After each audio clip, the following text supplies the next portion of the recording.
Perniagaan Franchise, anjuran Persatuan Franchise Malaysia bersama-sama dengan Kementerian Perdagangan Dalam Negeri dan Hal Ehwal Pengguna. So saya mengucapkan selamat datang kepada semua peserta yang telah mendaftar. So saya mendapat maklumat kita ada around 216 ya yang berdaftar untuk webinar kita pada petang ini. Dan welcome no matter who you are franchisor, franchisee, bakal usahawan, bakal franchisee, pelajar daripada sektor kerajaan dan sebagainya. Kita sebenarnya pada hari ini akan membincangkan dengan lebih mendalam lagi ya berkaitan dengan isu ataupun topik yang amat menarik ya, dan kita dapati ramai yang mendaftar, menunjukkan isu ini merupakan satu isu yang menarik dan juga sektor yang mendapat sambutan ya, iaitu perniagaan franchise sektor pembelajaran atau dengan lebih detail lagi iaitu sektor early childhood education ya. Dan kita akan membincangkan berkaitan dengan cabaran dan peluang ya perniagaan franchise terutama sekali di era pandemik Covid-19. Dan yang paling penting bersama-sama dengan kita pada hari ini amat bertuah kerana kita ada 4 panel ya yang sangat berpengalaman ya, dan 3 adalah daripada jenama franchise yang amat terkenal. Okey. Jadi sebelum saya bermula pada hari ini, at any point of our webinar today, boleh tanya soalan. Bukan saya seorang saja yang tanya soalan. Boleh tanya soalan, tulis di Q&A ataupun yang mana yang live Facebook boleh tinggalkan message ya di komen ataupun in the chat box. So saya akan bacakan dan ajukan soalan kepada speaker-speaker kita yang hari ini akan berkongsi pengalaman mereka. Dia very own experience, dan kita juga ada daripada Naib Presiden Persatuan Franchise Malaysia ya. Jadi sebelum kita bermula dengan webinar kita hari ini, kita warm up sedikit, dan sangat penting untuk kita mengetahui berkenalan dengan lebih lanjut lagi siapa speaker kita pada petang ini ya. Jadi panel jemputan kita dan bersedia bersama-sama dengan kita pada petang ini. Yang pertama sekali saya ingin memperkenalkan Mr. Derek Yeo ya. So Derek Yeo, Naib Pengerusi Persatuan Franchise Malaysia. So Mr. Derek sangat aktif dalam bidang pembangunan perniagaan franchise semenjak 10 tahun yang lalu, dan beliau juga merupakan Naib Pengerusi Persatuan Franchise Malaysia. Beliau sering menjadi penyumbang dalam industri franchise untuk bidang latihan, seminar yang dianjurkan oleh MFA. Selain itu, beliau juga merupakan pengerusi Pameran Franchise International Malaysia, very prestigious FIM exhibitions and also conference ya. Derek telah dilantik sebagai pengerusi Nexus Productivity of Retail and Food and Beverages di bawah MPC, Malaysian Productivity Corporation. Dan melalui penglibatan dalam industri franchise, beliau banyak terlibat dalam pameran dalam dan luar negara dan menerajui banyak inisiatif dalam membantu produktiviti perniagaan kecil dan sederhana, terutamanya dalam sektor makanan and retail ya. Selain itu, Derek ya, selain daripada dia memakai topi Malaysia Franchise Association pada petang ini, beliau banyak pengalaman mengembangkan jenama franchise keluar negara lah, termasuk beberapa negara seperti Singapura, Thailand, Myanmar, Sri Lanka, Oman, Jepun, India dan sebagainya. Selamat datang Mr. Derek. Apa khabar Mr. Derek? Khabar baik, Prof. Good to see you guys. Kita sambil-sambil tu kita testing line ya. So Mr. Derek ya. Without fail kita bersama-sama untuk webinar seri 1, 2 dan 3, dan hari ini webinar seri 4 ya. Dengan peserta-peserta yang berlainan dan panel speaker yang berlainan. Okay, good, very good. Dan yang perkenalkan panel kita pada hari ini tak lain dan tak bukan yang berbahagia Datuk Sri Dr. Richard Ong. Kalau saya macam lag tu macam saya nampak internet connection saya, but it's not too bad, okay. Datuk Sri Dr. Richard Ong, Ketua Pegawai Eksekutif Smart Reader Worldwide Sdn Bhd. Datuk Sri Dr. Richard merupakan pengasas Smart Reader Worldwide Sdn Bhd dan anak syarikat kumpulannya, sangat dikenali ya di kalangan pemain industri pendidikan negara, terutamanya early childhood education. Beliau mempunyai pengalaman yang luas dan menjadikan beliau dikenali ramai di peringkat antarabangsa juga ya. Beliau memberikan ucapan di persidangan antarabangsa United Nations Conference on Trade and Development, WTO Forum Pembangunan Ekspor Dunia, ya, dan seminar franchise antarabangsa yang telah memberikan impak, ya, selain daripada pembabitan beliau. Jadi sumbangan Datuk Sri kepada industri franchise telah menjadikan ramai individu berjaya menubuhkan perniagaan franchise pendidikan awal kanak-kanak sendiri di Malaysia maupun di luar negara. Datuk Sri turut meraih pelbagai anugerah dan pengiktirafan di dalam maupun di luar negara. Datuk Sri, kita nak tengok Datuk Sri, apa khabar Datuk Sri? Datuk Sri line okey tak? Mana Datuk Sri? Yes. How are you Datuk Sri? Good, ya? Okay. And fellow panelists, and thank you MFA for inviting me today to be part of the panel. Alright, thank you Datuk. Seterusnya panel kita pada hari ini adalah Ketua Pegawai Eksekutif CIC Group of Companies, Puan Qutren Ahmad. Okay, jenama CIC, ya. Qutren Ahmad memiliki ijazah sarjana muda ekonomi, kepujian daripada Universiti Islam Antarabangsa Malaysia dan sarjana sains komunikasi Universiti Putra Malaysia. Beliau memiliki latar belakang pengetahuan Islam yang kuat daripada ibu bapa yang merupakan lulusan dari Universiti Al-Azhar, dan beliau pernah bersekolah di Maktab Mahmud Al-Usta, salah satu sekolah utama dalam pengetahuan Islam dan Arab, ya. So CIC franchise early childhood education yang berbentuk Islamik, ya. Ahmad merupakan pengarah urusan, Ketua Pegawai Eksekutif CIC Group of Companies. Beliau memulakan kerjaya dengan menubuhkan dan menjadi pengasas, ya, kepada CIC dengan tagline Where Leaders Are Born, ya. Very profound, ya, tagline pada tahun 1997. Pada tahun 2010, CIC diiktiraf sebagai franchisor Malaysia di bawah Kementerian Perdagangan Dalam Negeri dan Hal Ehwal Pengguna. Maksudnya masa itu menang competition, ya, dianugerahkan di bawah Akta Franchise 1998. Okey, ini dianugerahkan sebagai franchisor. Okey, ini dianugerahkan sebagai franchisor pada tahun 1998. Syarikat Kuas Berhad dan CIC International, beliau berjaya menguruskan sebanyak 70 cawangan termasuk franchise CIC. Beliau memainkan peranan penting dalam membentuk pendidikan awal kanak-kanak di Malaysia dan menjadi perintis dalam industri tersebut. Beliau juga menyumbang ilmu dan perkongsian beliau, dan termasuk juga hari ini, ya, dalam bentuk forum dan seminar di Malaysia dan juga di peringkat antarabangsa. Qutren apa? Ya, Assalamualaikum. Apa khabar semua? Prof, sihat, ya? Baik, ya, bagus, ya. Alhamdulillah, line bagus. Okey. So yang seterusnya saya nak memperkenalkan panel kita yang keempat, ya. Yang berbahagia Dr. Elsie Chin, Ketua Eksekutif Cambridge English for Life. Okay. So maknanya petang ni kita ada smart reader, kita ada CIC, the Islamic punya konsep, and then Cambridge on the English language punya konsep, ya. So saya bacakan sedikit maklumat berkaitan dengan Dr. Elsie. Dr. Elsie Chin mempunyai lebih 35 tahun pengalaman dalam pengurusan dan perundingan strategik, termasuk lebih dari 21 tahun di peringkat kepimpinan kanan, operasi, jualan, pemasaran, pembangunan perniagaan serta pembangunan kurikulum dan latihan. Sangat berpengalaman. Dalam peranan Dr. Chin sebagai Ketua Pegawai Eksekutif Cambridge English for Life, beliau diberi mandat untuk membantu memeta perjalanan CEFL, ya, Cambridge English for Life, untuk berkembang luar dari pengkalannya di Malaysia ke negara-negara lain di rantau Asia, ya, international expansion. Dr. Chin telah memulakan menjalinkan perkongsian dengan University of Cambridge sejak 25 tahun dahulu.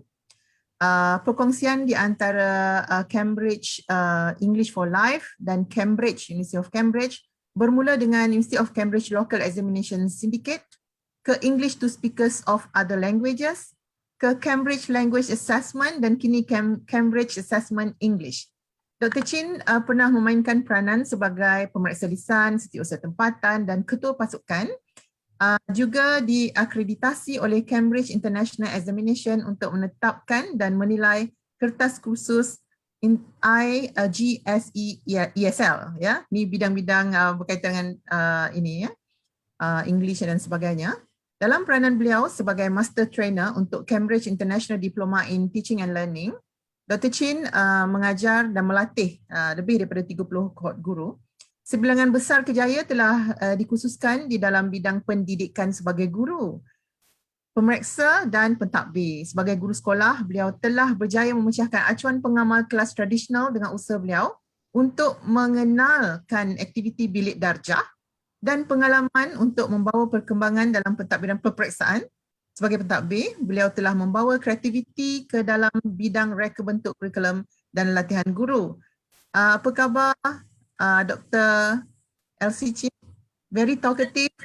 Terima kasih Prof. Hello semua. Terima kasih Okay. kerana mengundang saya menjadi salah seorang pembentang webinar petang ini ya. Okay. Saya lebih selesa kalau dikenali sebagai guru sebab jiwa saya memang pada pengajaran dan pembelajaran daripada saya lah. Oh, jadi pernah menjadi guru patut dah very very talkative. Guru adalah segala-galanya kan. Okay. Alright, thank you so much ya. Jadi itulah sedikit perkenalan kita dengan 4 panelis kita pada petang ini ya. So I'm sure this 1.5 hours to 2 hours session is going to be very very interesting. There will be a lot of knowledge, a lot of perkongsian, and again please feel free to ask question, and this is going to be a very good platform sebab kita bersemuka dan berhadapan dan kita semua bersedia untuk berkongsi ya.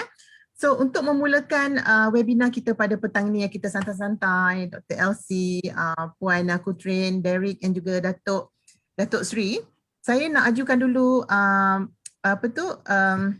saya nak ajukan dulu soalan lah ya. Saya rasa ini merupakan satu soalan yang memang dinanti-nantikan lah, dan memang kita tahu dalam perniagaan terlalu banyak cabaran ya. Tidak ada perniagaan yang tidak ada cabaran ya.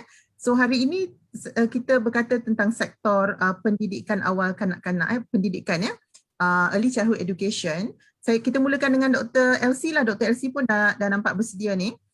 Kalau ikut pengalaman ya untuk Cambridge English for Life ya, pengalaman menubuhkan syarikat dan berkembang hingga ke hari ini ya, apakah cabaran dalam perniagaan ya? Di luar sana kita punya partisipan ni, ke ini ada yang baru nak mula, ada yang memang dah ada early childhood education dan macam mana nak berkembang ya. Jadi apakah cabaran terutama sekali dalam bidang early childhood education ni? Kalau Dr. Elsie boleh kongsikan.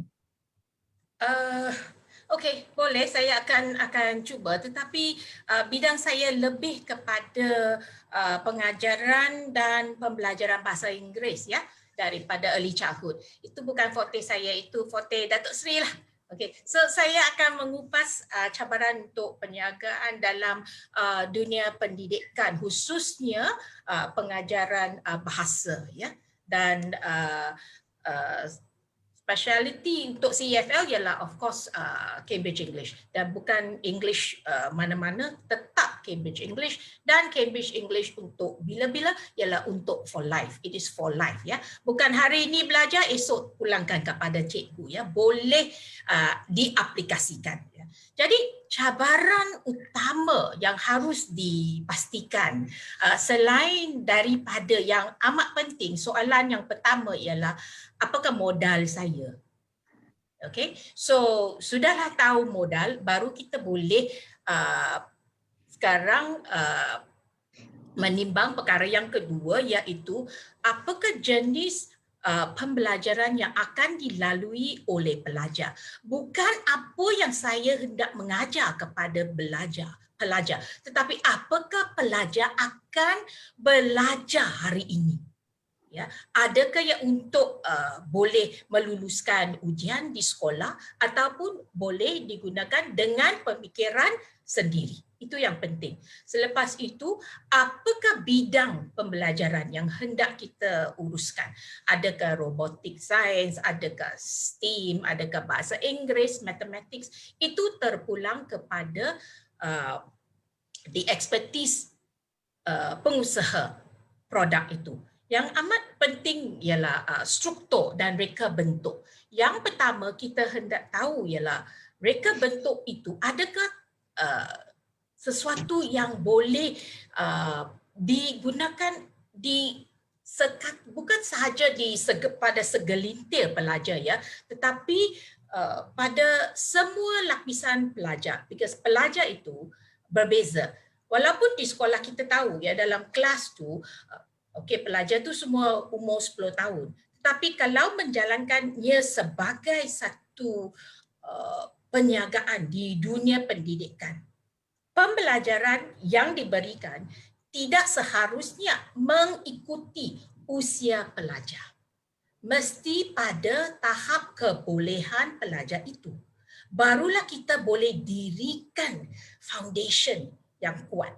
Daripada foundation yang kuat, bolehlah kita buat extension, macam bina rumah boleh buat extension, boleh adakan gazebo sini, gazebo sana. Tetapi kalau foundation itu tidak kuat, dan itu tidak akan boleh menjadikan pengukuhan ya untuk pelajar-pelajar. Selain daripada itu, persekitaran pembelajaran haruslah bersifatkan kondusif. Jadi untuk seorang pengusaha bisnes, ya, kita tidak boleh semata-mata memaksimumkan penggunaan space yang ada di dalam bilik darjah, supaya lebih ramai murid yang boleh kita masukkan dalam satu kelas. You bayar cikgu sekali aja kan. Jadi itu lebih baik. Tidak. Sebab murid-murid dan pelajar harus diberikan undivided attention. Ya, dan susunan furniture, susunan meja itu menjadi satu bukan cabaran, tetapi satu kepastian yang mesti diberi perhatian. Ya, so the balance, the cabaran di sini ialah balance untuk memberikan kesekitaran yang kondusif dengan package silibus yang telah disediakan dan mengikut keupayaan pelajar. Then comes the question untuk pengajar. Dan pengajar, of course, ramai yang akan memohon untuk menjadi pengajar. Tetapi pengajaran itu tugas guru itu tidak bermula 15 minit sebelum masuk kelas dan habis 15 minit sebelum kelas habis. Ya. So pengajaran itu merupakan satu proses yang berterusan, bukan sahaja semasa di kelas. Itu saya rasa cabaran yang paling penting, sebab pengusaha itu menjadi ketua. Kalau ketua hanya mempunyai vision bagaimana saya akan untung yang banyak, dan itu tidak akan menjadi satu vokasi yang baik untuk mana-mana pihak. Tak boleh bertahan, tak boleh berterusan. Okay, jadi sangat menarik actually Dr. Elsie. Maksudnya Dr. You are trying to highlight cabaran untuk pengusaha di luar sana ya, kalau dalam bidang early childhood education ini. Pertama sekali lihat asas ya, apakah sebenarnya, kena faham tentang struktur dan foundation, bentuk atau perniagaan yang macam mana, siapa you punya audience ya, mengikut silibus ya, sebab dia adalah bermula dari situ dahulu. Yes. Maknanya itu adalah cabaran. Correct. Cabaran, kena faham. Apakah kompetensi framework yang hendak kita sampaikan? Itu boleh menjadi satu cabaran sekiranya pengusaha di luar sana tidak begitu well versed ya, tidak begitu jelas berkaitan dengan, dan termasuk juga pengajar. Saya rasa internet connection tak berapa bagus. Masalah saya ke masalah sebelah Dr. Elsie? Boleh dengar saya ke? Ya, saya tidak dapat dengar ke semua soalan atau ulasan, Prof. Oh, internet ya? Sekarang okey. Okey, so maknanya tadi kita repeat semula ya. Maksudnya tadi dari segi Cambridge English for Life ni, cabaran dia pertama sekali kena tahu foundation, apakah bentuk early childhood learning education yang nak ketengahkan tu, berkaitan dengan struktur, berkaitan dengan bentuk. Sebab kita tahu dalam bidang pembelajaran ni, silibus penting, struktur penting, the essence of the knowledge itu penting. Dan juga tadi dikongsikan cabaran kena faham betul-betul apakah dari segi pengajar pula. So dia ada banyak perspektif yang perlu difahami dahulu sebagai cabaran, ya. Sebab kalau kita lihat dalam bidang F&B, retail lain cabaran. Kalau kita lihat dalam bidang early childhood education ni, cabaran dia content tu sangat penting. Content, ya. Itu perlu dikenal-pasti dan perlu macam unique selling proposition tu perlu diambil perhatian, ya. Okey. Jelas ke tadi ulasan saya? Yes, jelas. Okey. Jadi seterusnya saya akan mendapatkan pandangan pula daripada Datuk Sri Richard. Datuk Sri, kalau kita lihat pengalaman Datuk Sri dalam membangunkan dan juga sekarang masih bersama Smart Reader, apakah cabaran utama dalam membuka perniagaan dalam dunia pendidikan ni, terutama sekali early childhood education? Okay, I do share the same given by Dr. LC, and what she said, something from along the lines, is very true. Education is for life. You know, it is something that we give to the kids. It remains to them for life. It's the best gift, you know, to any child, instead of material things, toys or whatever. That, you know, it will go out of shape, go out of fashion, and go out of use to the child. So when we educate a child, we're actually gifting a child, and that is for life. Now, talking about the challenges, the main challenges in starting a what you call that business in education.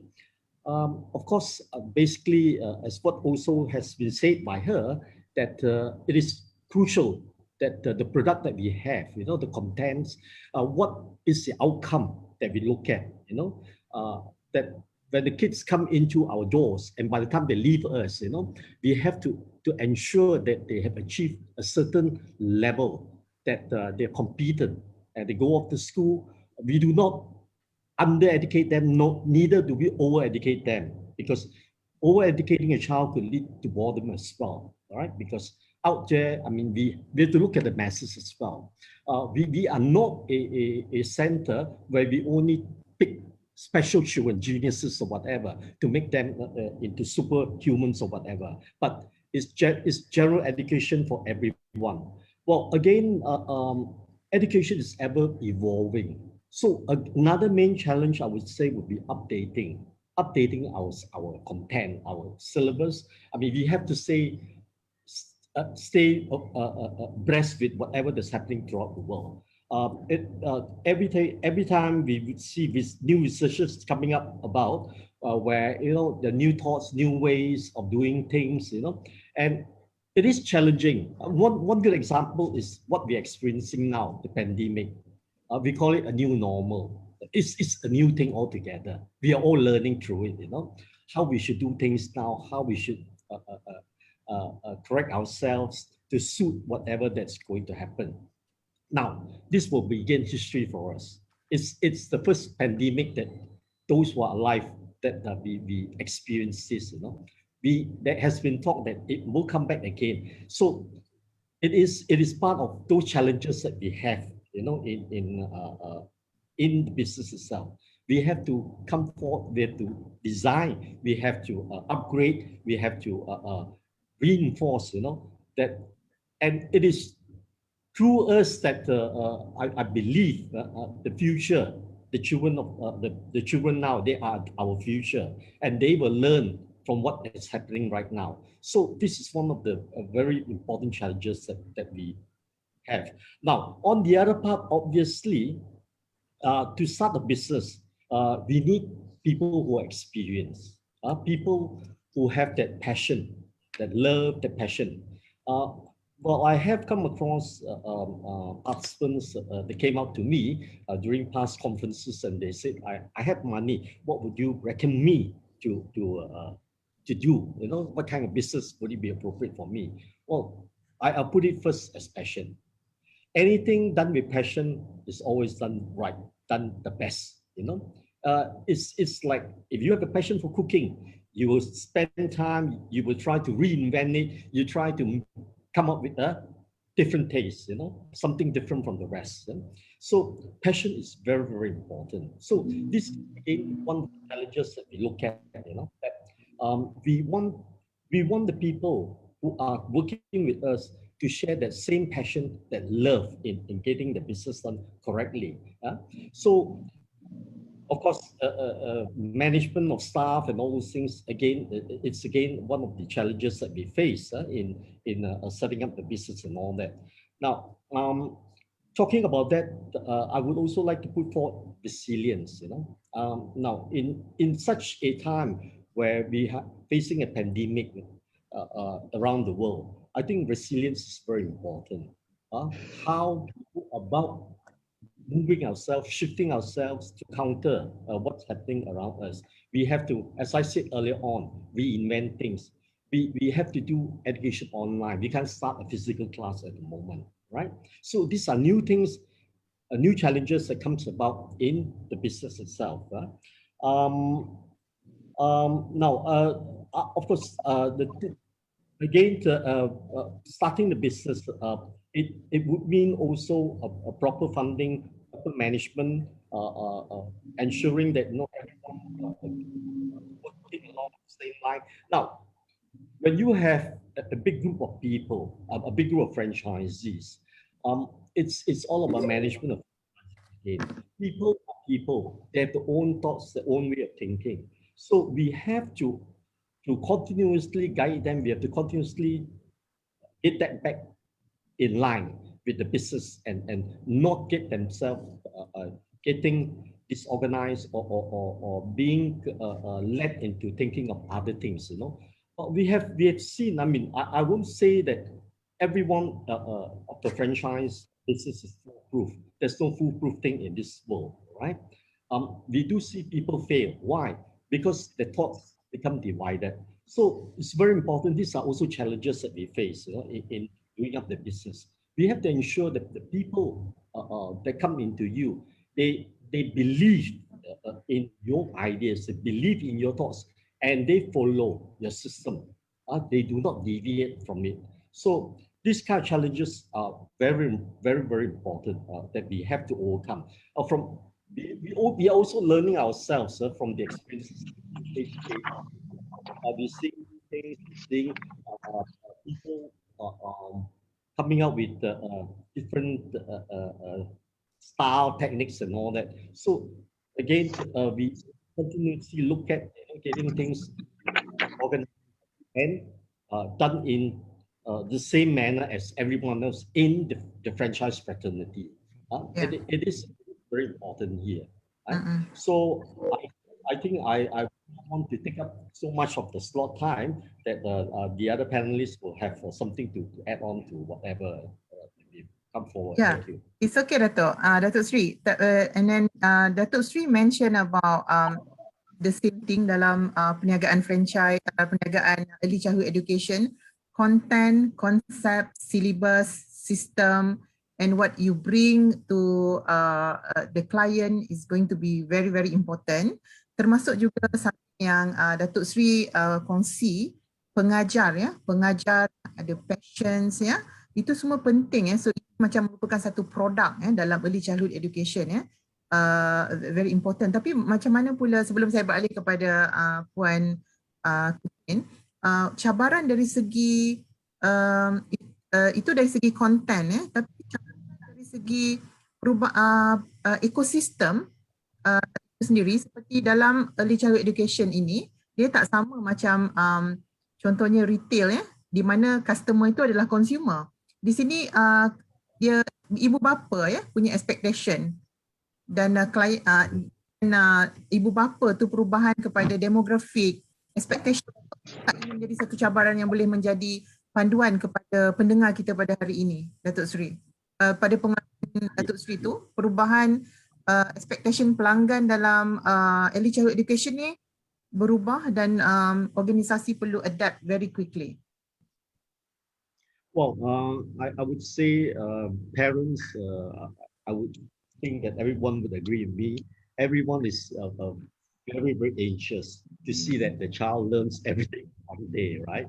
Well, I think education, as I always stress, education isn't all about reading and writing or speaking. They come in many forms, you know. Teaching a child mannerism is also educating a child, you know. Giving the child thoughts of other things in life is also education, right? Sharing, learning from others, accepting others, that's also part of education. Well, of course, we do share with parents when they enroll the kids with us that, you know, how will the process, what stage that they come into school, and as they progress, what will they learn along the way, outcome along the way. Right? So it is crucial that the parents and us, we should, and we have to organize sessions with parents as well. I think everybody does this. Either parents came from us, what the child has been doing on the day-to-day basis or achieving along the way. And we do share with parents what are weaknesses of the child, where they could assist when they're back home. Because education isn't being left to the teacher only. Parents should be involved. Their friends should be involved. Everyone should be involved. So it is important that if the customer, if you want the customer to be satisfied with what we are doing, we got to educate the customer as well. They got to know what are we achieving right now and what's the basis of what we are doing. I think that is very crucial. You know? So again, it is part of our culture that we also check with parents. We want their feedback. So we have regular questionnaires, our customers, parents, asking them what are the things that they feel the child has improved in, or where the child needs further support, and you know, giving us some ideas what is on their mind and what is the reason behind that, you know. So from there, we could improve, and I would say that again, nothing is perfect. I can't claim we are perfect, you know. I mean, education is a continuous process, you know. We keep on learning, we keep on inputting new ideas. That's the basis why we have a research and development. Yeah. So yeah. So what we agree today, Dato', that's mean in cabaran dalam early childhood education, not only that the child itself as the customer, but the parents need to be informed as well. So you have two aspect that you need to be well informed. Yeah, the structure tu untuk client lah, student tadi tu, but the parents also need to be continuously informed and educate. Yeah, that is one of the challenge. Yeah, without that, along the way, maybe the business is not going to be sustainable. Yeah. That's right. Okay, so next kita move kepada Puan Hajah Qutren ada. Puan Hajah, thank you Datuk Seri. Kita will come back to you ya. Kita bagi you rest sikit. Puan Qutren ada 15 tahun. 15 tahun ya. 15 tahun bersama dengan CIC, pengalaman sebagai... Oh sorry. Berapa tahun? 25 tahun. 25 tahun bersama from day one mengasaskan CIC ya. Tadi kita daripada Dr. Elsie, Datuk Seri Richard. So kalau ikut pengalaman Puan apakah cabaran ni dalam ikut pengalaman Puan sendiri? Mungkin cabaran daripada mula-mula, cabaran sekarang, just kongsikan dengan pendengar kita.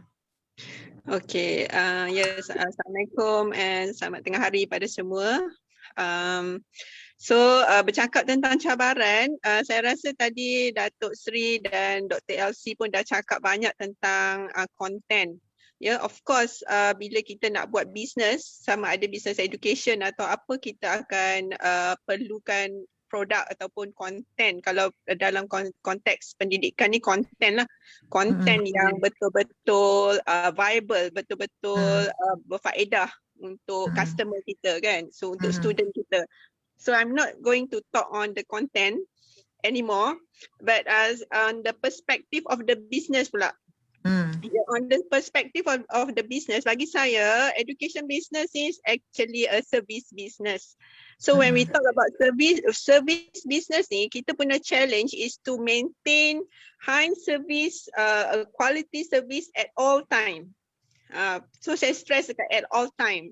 So jadi kalau setengah-setengah business tu, dia punya engagement staff dengan customers is very minimal. Katalah dia beli barang, dia just spend 20 minutes dengan staff kita.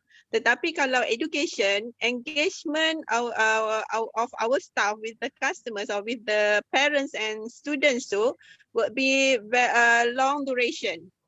So jadi kita punya challenge is to maintain, to deliver the best quality of service tu at all time.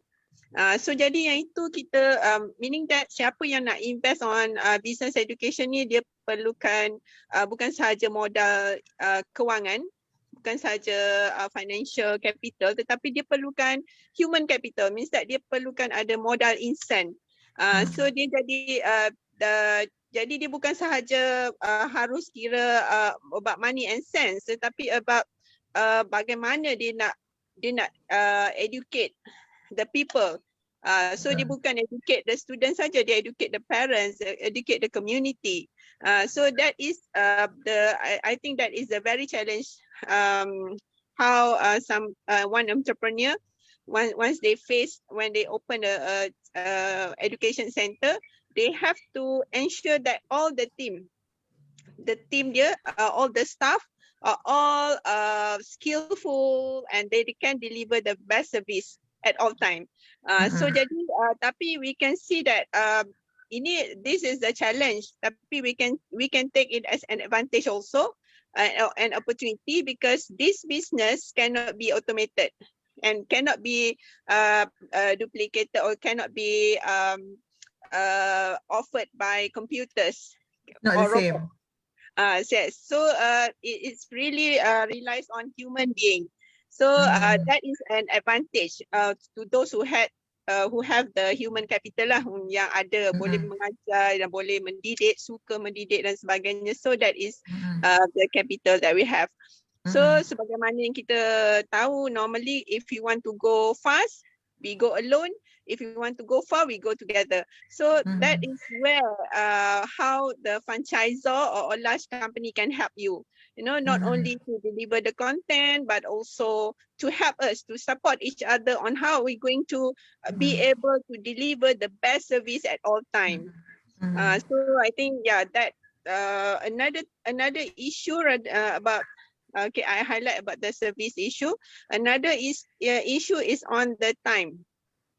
Education business normally is very timely. So dia ada academic term ataupun some of the education providers, dia based on school holidays, season. So dia very timely. So kalau kita buat program ke apa, we have to really careful on the time, the right time that we are going to offer on certain packages. Jadi that needs experience and that needs knowledge. So jadi bila kita buat business education, meaning that when we want to start it up, we have to have the knowledge. Most of the entrepreneur tu, they come with no knowledge on the details part, and it turn up like after some while they would fail. So yeah, I think that is an introduction. Puan Qutren, it's very interesting apa yang dikongsikan ya. Another perspektif yang lain berkaitan dengan service. Yes. Kalau kita lihat macam service ni memang education dia macam high contact service kita namakan. High contact service bermakna the delivery process tu being witnessed. Dia open kan, dia engagement all the time ya. Service dia macam high contact service or low contact service. High contact service ni di mana your customer is there to watch the delivery process ya. Kan? Yes. Dengan kalau macam beli barang ya, ada yang back office, ada yang front office ya. Ini kira macam the process is there. Dan juga berkaitan dengan according to the agreed time. Nak tak nak apa masalah mesti kena settlekan within the agreed semester ke trimester ke kan. Itu lagi cabaran yang memang perlukan knowledge ya. Yep. Yes. Okay.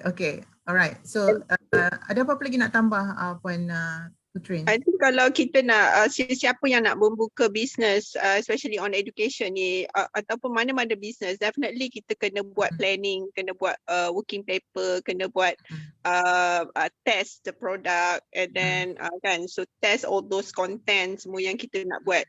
So kalau kita ambil yang franchise or we join a franchise scheme ni, so we can skip that part. Because we already have the proven system yang being done by the franchisor.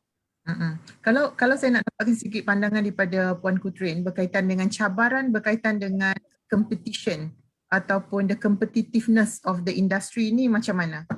Adakah ia jadi satu cabaran atau ianya sebenarnya satu peluang? Bagi saya memang bisnes ni memang sangat kompetitif sebab ianya low entry juga, especially talking about early childhood lah. Low entry means easy lah. Everyone think that they can open a childhood center, they can open a kindergarten for example. Tapi dia punya success rate is quite failure rate is quite high. Jadi banyak orang masuk, easy entry, tapi nak maintain the business like how we maintain our business CIC and I believe smart readers pun kita dah almost 25 years.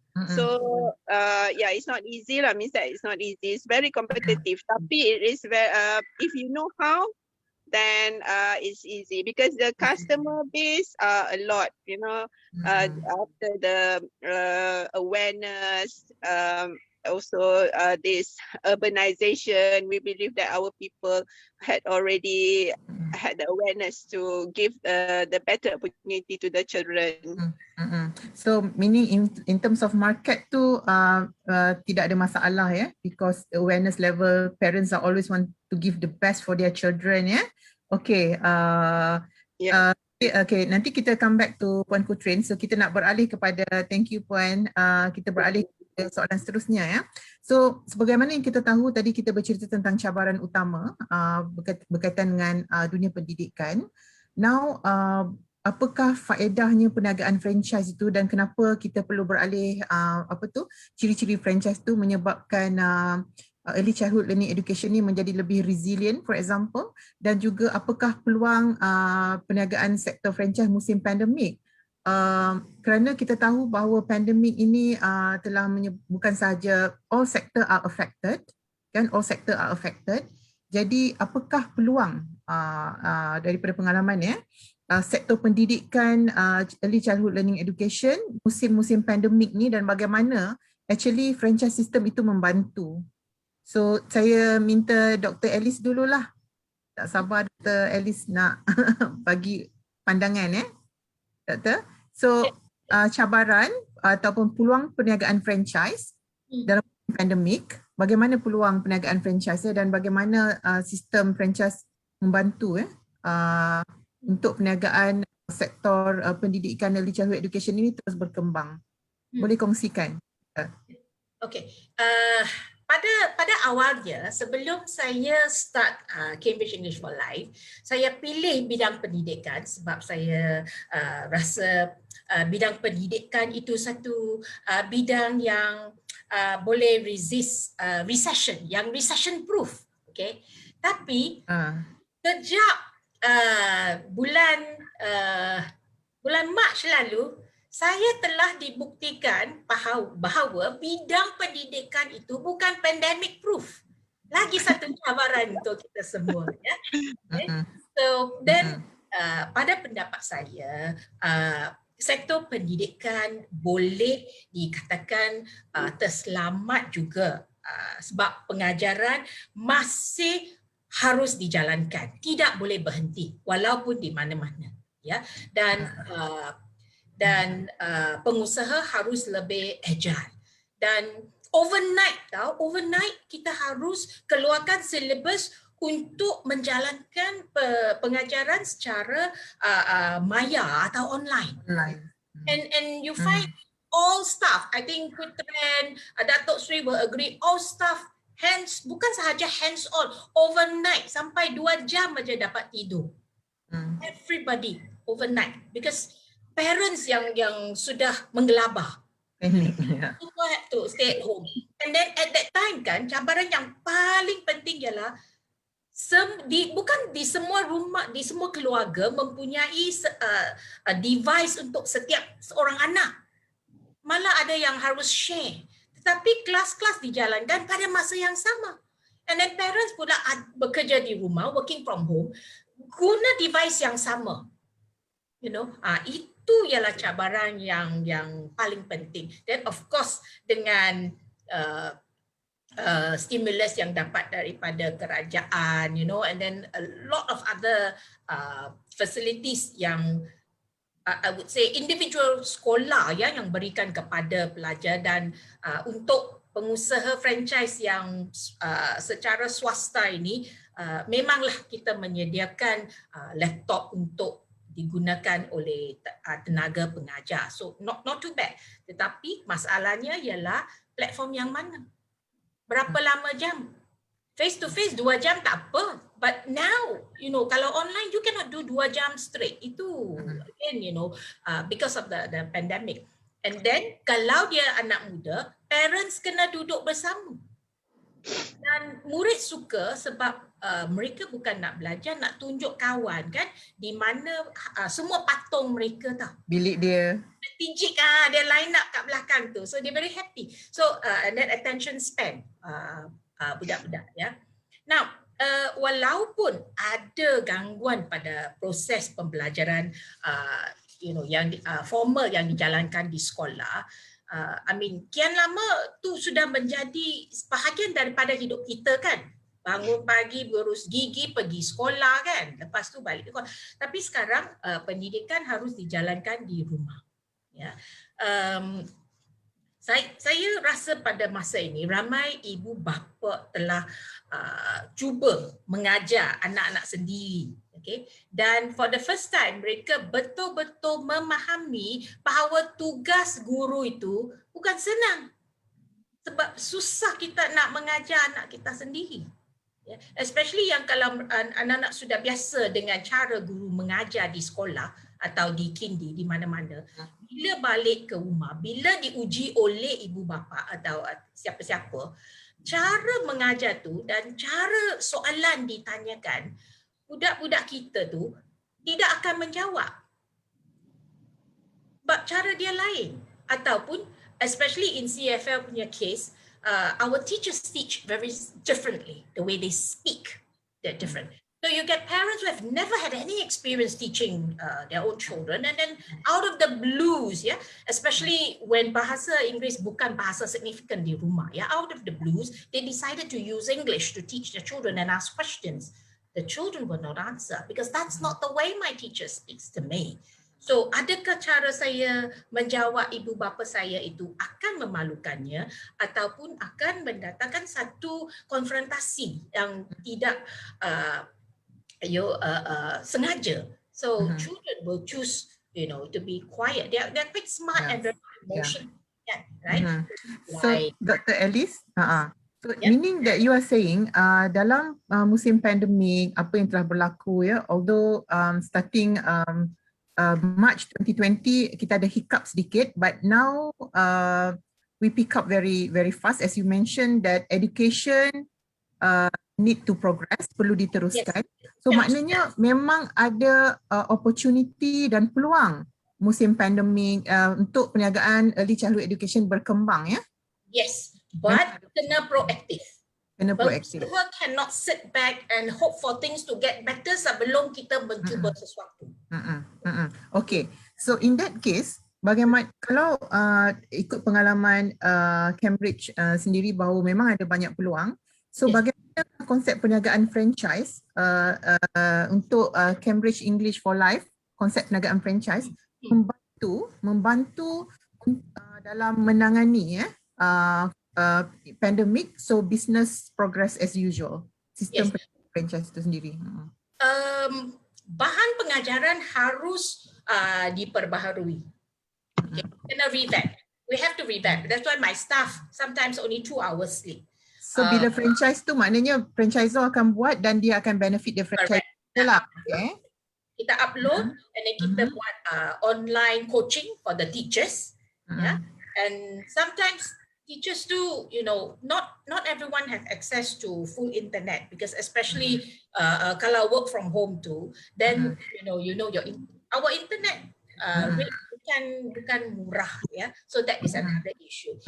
Dia boleh pergi ke sekolah dan menggunakan facility di pusat atau di sekolah, itu okay because the school yang akan tanggung. So kita pun faham because they are staff, and then ada juga yang perlu bantuan dari beberapa segi, ya. Bila dihadapi dengan krisis, disitulah opportunity-nya. Adalah satu peluang. Okay, dan that's why you have a lot of publishers semua akan akan sedia membantu dan support. So the whole system sangat collaborative and very supportive. So the message that we are sending is that franchise business itu, konsep perniagaan franchise itu boleh membantu franchisee compared to standalone. Back to the standalone, very good. Sebenarnya kita ada satu soalan ni. Apakah pandangan Dr. Alice berkaitan saya pergi pandangan point of view sekarang ni Cambridge English ada di Sabah ke? Yes, ada di Kota Kinabalu, di Kuching. So di Sabah ni memang ada potential lah untuk industri on early education. Apa pandangan Dr.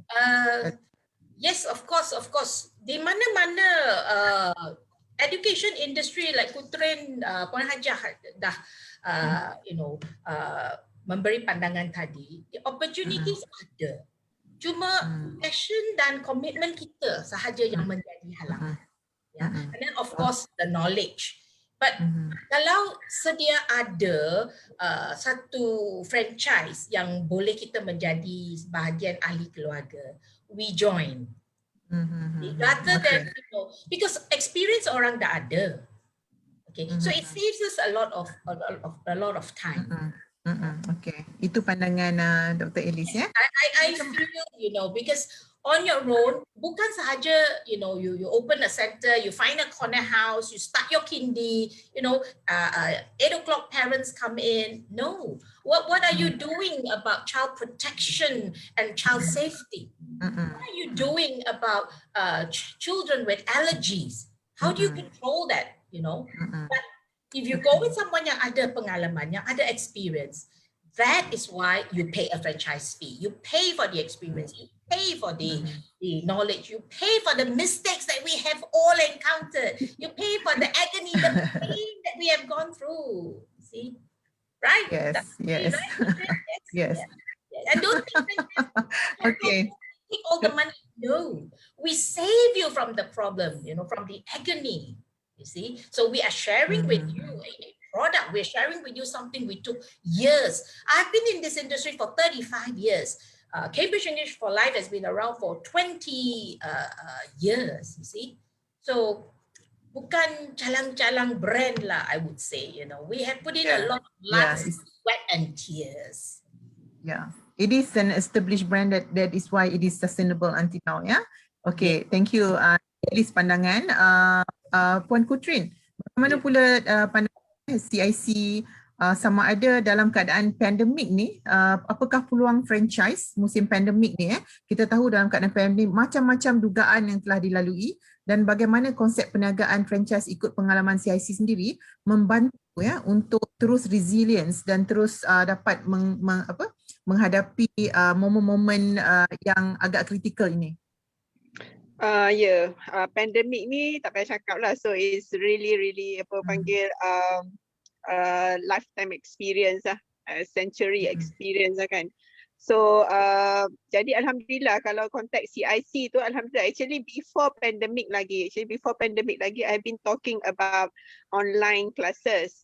So I train already. I don't know, I see the importance. So I train my staff already and I did the campaign for them to do the online education, online classes. So when tiba-tiba berlaku COVID, so I think kita adjust very smoothly and we adjust fast.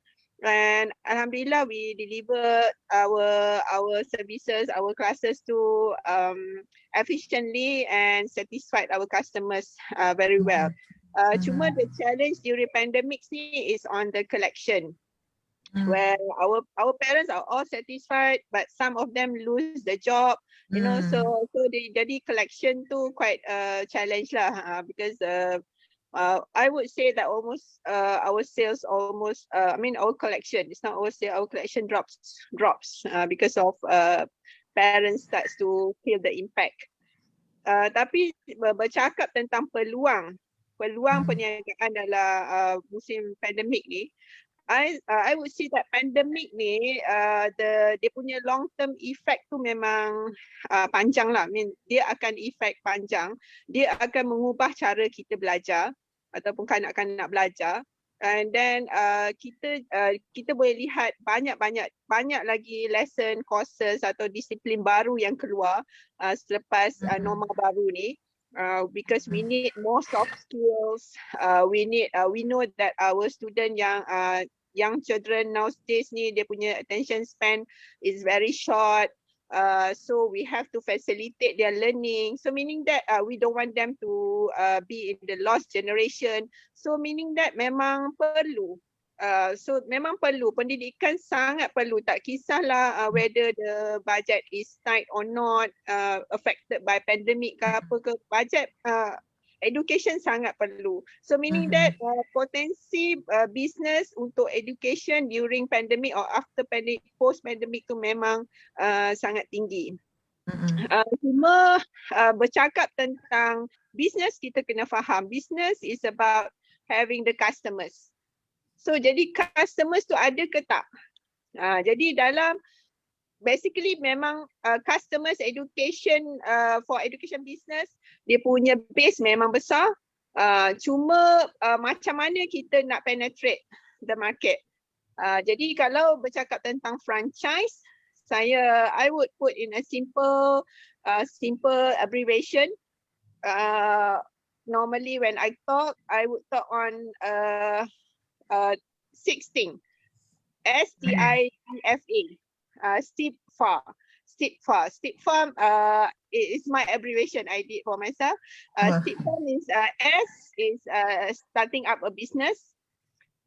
T means training. I inventory. And B is on the business support. And F on financing, and A on the business appreciation. So I will go one by one if I have time. Yeah, proceed. Yeah, it's a very useful knowledge for our entrepreneurs out there. Yeah. Yes, STIFA. Yeah.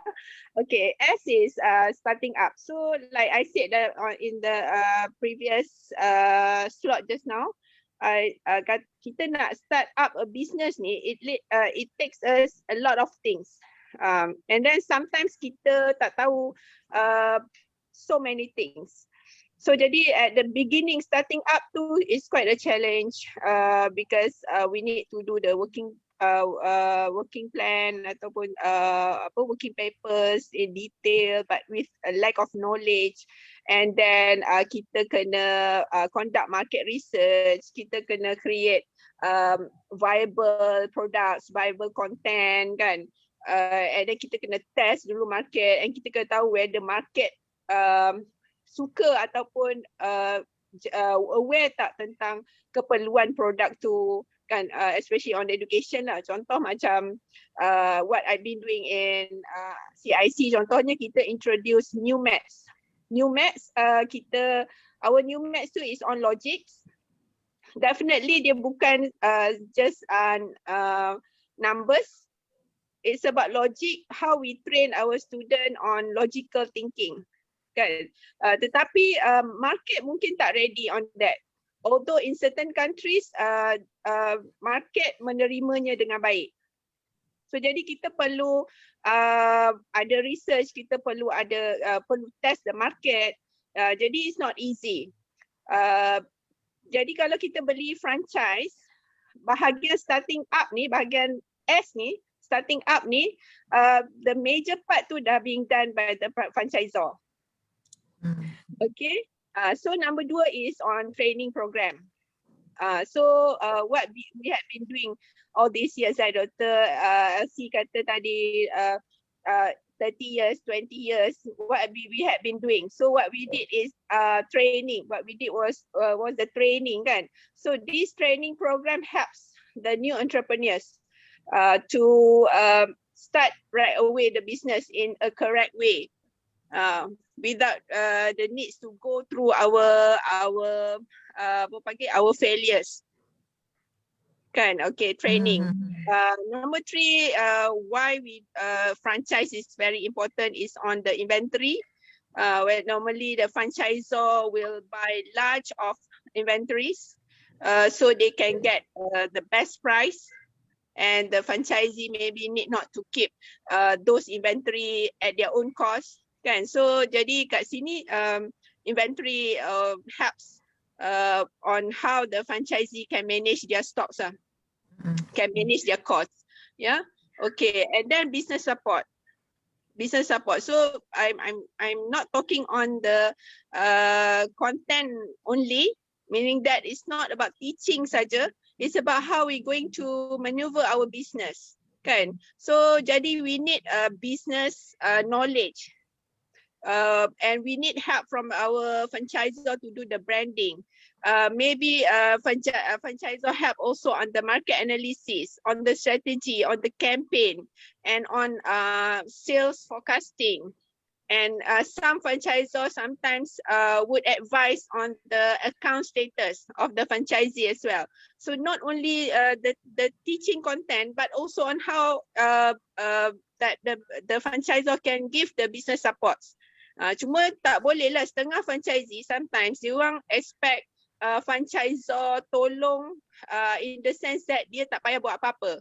Misal dia tak payah buat marketing apa, dan dia tak payah train the staff, dia tak payah buat apa-apa, they just stay and collect the money. So some franchisees think that way, tapi what I mean is that the franchisor can do the business supports and can do all those things yang training program, inventory help on the inventory, tetapi at the same time franchisee has to play their roles as well as the entrepreneur. Number 1, 2, 3, 4, 5. Number 5 is on financing, where it's easier to get the financing when you use the established brand, right? So easier to get the financing, and although sometimes opening a franchise one could be a little bit costly than opening our own brand, kata for example, on our own individual brand. Tapi easy to get the financing. And the last advantage on opening a franchise is that the business can appreciate. You know, although katalah you spend 200,000 for example to open CIC. Contohnya, Alhamdulillah CIC had been in the business for 25 years, for example. So after 25 years, your business appreciate. Means that your business appreciate, because maybe you start at 200,000, but after 25 years, your business to keep growing and dia value lebih. Tapi compared to kalau you buat business you sendiri, katalah tadika apa-apa, you buat sendiri, you punya brand, and maybe after 5 years you cannot do the business, you want to sell the business, that business do not appreciate. Instead dia tak jadi national brand, so dia tak boleh appreciate, so you cannot sell at appreciate value kan. So I would say that peluang franchise during pandemic ni definitely ada, sebab memang kita perlukan education in all aspects, dan franchise is the best way. Okey, satu perkongsian yang amat menarik daripada Puan Qutren kita tadi kita kata okey, apa-apa bisnes pun start dengan the customer wants and needs. So of course bila kita berkata tentang pendidikan memang ada needs ya. Saya nak teruskan kepada yang ini, pertanyaan daripada kita punya audience ya, very good question ya. Sebab kita sedang membincangkan tentang pandemik, so sebagaimana yang kita tahu, apabila berlakunya pandemik kan, corak penyampaian itu kan perlu kadang-kadang ada sedikit flexibility ya, berubah. Adakah itu berlaku dan adakah franchise ni, industri franchise kekal relevan untuk early childhood learning education sebab mungkin memerlukan flexibility yang terlalu tinggi dari segi penyampaian tadi tu. Sebab kita tahu franchise kan kena ada. So apa pengalaman, apa pandangan daripada Puan Qutren? Okey, saya daripada awal lagi, kalau kita bercakap tentang CIC, kita tak, sebagai franchisor, kita tak control the delivery. I mean, cara penyampaian cikgu tu, of course kita boleh train. Kita boleh train, tetapi kita tak boleh control.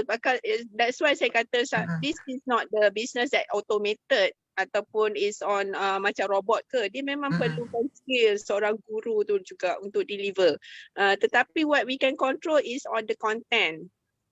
Means that kalau ada content, kita clear on what content that we want to deliver. So that is very important. Cuma how the creativity and the flexibility yang teachers nak buat tu, it depends on them, and it depends on the suitability of the student. Tapi definitely kita akan guide lah. Misalnya kita akan guide. They are being guided also by the aim and by the lessons plan kan. They being guided. So dia lebih clear lah apa yang dia akan capai at the end of the day. Tapi cara probably mesti ada flexibility. Yes. And saya lihat cikgu-cikgu saya tu memang diorang bersungguh-sungguh lah. Means that sometimes kalau perlu mereka bekerja di luar masa, kerja malam ke, contact student during nights because of the parents do not provide the device in the daytime kan, kata parents kena work from home, so parents use the device in the daytime, so in the night yang anak boleh guna device, so during night tu cikgu willing mengajar juga. Sebab nak compliment ataupun still nak serve the students. So alhamdulillah, I think that is very great lah. Thank you for your sharing, Puan Qutren. Now I go to Datuk Sri. Datuk Sri, apa pandangan Datuk Sri berkaitan dengan peluang perniagaan franchise sektor pendidikan musim pandemik ya Datuk Sri, dan bagaimana kelebihan sistem yang ada pada smart reader ini membantu business to be sustainable. Pandangan Datuk Sri.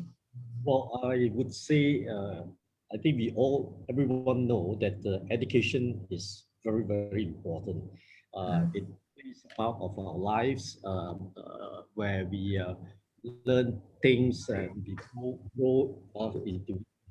Now, basically, we also notice that there is a slump in what you call quality of children.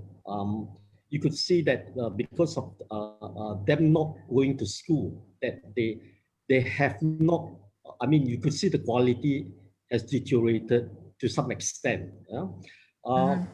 What some of changes that we notice are, when the schools there was a short period of time where schools are allowed to open, and when the kids come back, you could notice a difference in them. You know, they aren't like before, like they're so happy, you know, they're so eloquent and they're so confident in whatever they say. Now, this is all because of they have in some way a drop in education itself. You know, so as far as I see it, education is a need, a very important need for everyone. So much so that I think our government has also noticed that setback and has been giving priority for schools and all that to open. Unfortunately, the numbers infected grew higher and higher, and we have to stop everything. Hopefully, this thing will curb the numbers of positive COVID infected people, and we could restart it again. Now, again, the pandemic has caused a lot of what do you call people to lose their job, out of job, or people who have done other businesses, especially people in the F&B business. Now, it is very important that we go back to something. We need to survive too. We need what we call a means of helping to pick up from where we left off, you know. So, and looking at it, actually, education franchise is an easier entry point as compared to most other franchise, because if you look at it, I think the paid up capital or the startup capital is much lower than most franchise. Yeah? Especially, I think in the F&B business, it's quite high for you to do up the renovation work and everything. Yeah? And education will always be there. People have experienced it, and they know that the children that are going through the system will always want to come back into the system. So it's actually a surer way of actually a better opportunity than most other things that we look at. You know? Now, as a matter of fact, during this period, the pandemic period, we have in fact signed up a couple of franchise. You know, how do we do it? We actually have to conduct the interview online, and once they're prepared, they're ready, we check out the credentials and all that, and they are ready for it. We conduct the training online as well. Yeah, so we do everything online instead of face to face. Then even the agreement signed and all that, you know, is being couriered to them, and we use the medium such as Zoom or whatever that we signed it online together. So that is also a way that we have to do changes to help other people continue with the business. Now, I could say that doesn't mean that you start a franchise now, that you could not start business. There's no such thing. Not that I'm telling people out there that now we are doing illegal. No. Now, it has been approved that schools that provide services to frontliners, they're actually allowed to operate.